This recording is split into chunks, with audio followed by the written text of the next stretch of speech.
এর মধ্যে এখানে আমেরিকারও আছে, বার্মা অ্যাক্ট সেটা আছে, এবং চায়নারও আছে, বিকজ চায়নার বেল্ট অ্যান্ড রোড যে যে ইনিশিয়েটিভ সেটা হলো মায়ানমারের মধ্যে দিয়ে যাচ্ছে, এবং এই যে পূর্ব দিকের যে সমস্ত রাষ্ট্রগুলো আছে সেই রাষ্ট্রগুলার সাইড দিয়ে যাচ্ছে। তারা চাচ্ছে যে এই রাষ্ট্রগুলা, এই প্রদেশগুলা যাতে তাদের ফ্রেন্ডলি ফোর্স হয়। তো এই সমস্ত জিনিস এখানে খেলা চলছে। এই খেলার মধ্যে আমাদেরকে ভালো প্লেয়ার হিসাবে কাজ করতে হবে।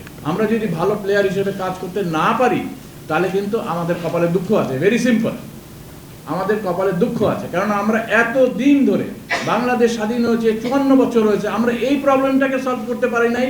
এটা হলো গিয়ে আমাদেরকে জবাবদিহি করতে হবে পরবর্তী এই প্রজন্মের কাছে, জবাবদিহি করতে হবে, কারণ আমরা এইটার ব্যাপারে সিনসিয়ার ছিলাম না। আমরা পুরো জিনিসটা ঘাড়ে চড়িয়ে দিয়েছি হলো সেনাবাহিনীর উপরে। আমি নিজেই ওইখানে জোন কমান্ডার ছিলাম, আমি নিজেই বহুত অপারেশনে গেছি অনেক, এবং আমাদের ওখানে আমরা যেভাবে এই ব্যাপারটা পেয়েছি সেটা হলো খালি সেনাবাহিনীর দায় দায়িত্ব, সিভিল প্রশাসনের কোনো দায় দায়িত্ব নাই, রাজনীতিবিদদের কোনো দায় দায়িত্ব নাই। তারা ওখানে যাবে, ঘোরাফেরা করবে, একটু ভালো ট্যুরিজম করবে, করে চলে আসবে। নো, এটা তাদের দায়িত্ব। সেনাবাহিনী একটা এই পুরো কাউন্টার ইনসার্জেন্সির একটা ছোট্ট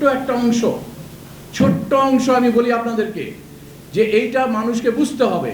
it is a political problem, it is not a military problem, it is a political problem. এই পলিটিক্যালি এটাকে সলভ করতে হবে, এবং তার জন্য পলিটিশিয়ানদেরকে আগিয়ে আসতে হবে, তার জন্য সিভিল সোসাইটিকে আগিয়ে আসতে হবে, ব্যবসায়ীকে আগিয়ে আসতে হবে, এখানে রাজনীতিবিদ ওইখানে যারা আছে লোকাল তাদেরকে আগিয়ে আসতে হবে।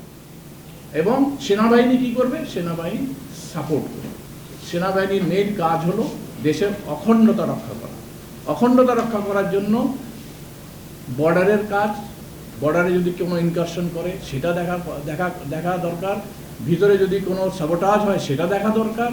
কিন্তু আসল কাজ পাহাড়ি বাঙালিদেরকে যে সংহতিটা তৈরি করা, সেই তৈরি করাটার কাজ হলো গিয়ে পলিটিশিয়ান, যারা ক্ষমতায় ছিল তাদের।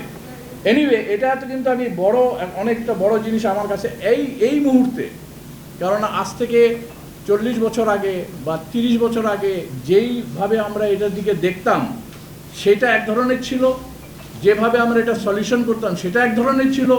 কিন্তু বর্তমানে এইটার যে স্ট্র্যাটেজিক বা কৌশলগত যে অবস্থান, সেটা থেকে আমাদেরকে ওইভাবে কৌশলগত অবস্থানকে চিন্তায় রেখে আমাদেরকে এটা সলিউশন করতে হবে। সেজন্য আমি মনে করি এটার উপরে যে স্টাডি এবং বিভিন্ন জিনিস গবেষণার মাধ্যমে যেটা পেয়েছি সেটা হলো যে আমাদের চতুর্মাত্রিক 4 dimensional strategic plan of action করতে হবে। চতুর্মাত্রিক, আমি খালি মাত্রাগুলো বলে যাচ্ছি, ডাইমেনশনগুলো বলে যাচ্ছি, কিন্তু বিকজ এটার ডিটেল ডিসকাশন অনেক লম্বা হবে, আজকে সারা রাত চলে যাবে। সেজন্য আমি শুধু আপনাদের কাছে যে এইটা যে 4 ডাইমেনশন যেটা আছে সেই ডাইমেনশনগুলো বলতে চাই। ডাইমেনশনের মধ্যে 2টা মেজর যে ভাগ আছে, একটা হলো এক্সটার্নাল ডাইমেনশন, আরেকটা হলো ইন্টারনাল ডাইমেনশন। দেশের বাইরের যে কর্মযজ্ঞ যেটা আমাদেরকে করতে হবে সেটা, এবং দেশের ভিতরে আভ্যন্তরীণ যেটা করতে হবে সেটা। এটার মধ্যে আবার দুইটা পর্ব আছে, যেমন অভ্যন্তরীণ কর্মকৌশল এবং অভ্যন্তরীণ নিরাপত্তা ব্যবস্থা। অভ্যন্তরীণ কর্মকৌশলের মধ্যে অনেক কিছু আছে, জাতিগত বিন্যাস আছে, পাহাড়ি সহায়ক শক্তি তৈরি করা, ফ্রেন্ডলি ফোর্স তৈরি করা। আমাদের পাহাড়িদের মধ্যে কিন্তু আমাদের তরফের লোক খুব কম, বিকজ আমরা তাদেরকে আমাদের কাছে টেনে নিতে পারি নাই।